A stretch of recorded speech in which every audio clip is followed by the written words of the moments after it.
Hello guys, today we will talk about how to fix or how to solve the problem of autoclose on the application of CapCut. We go to settings, like this here, the first page of settings. Then we go to apps, default apps, app settings. In this list you will search about the application of CapCut as you see, and you will enter. Here in this page of app info, you will click on first stop and you will click OK. Here you will enter to the window of storage. Here we click on clear cache.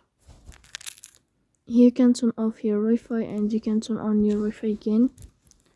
So please don't forget to support us.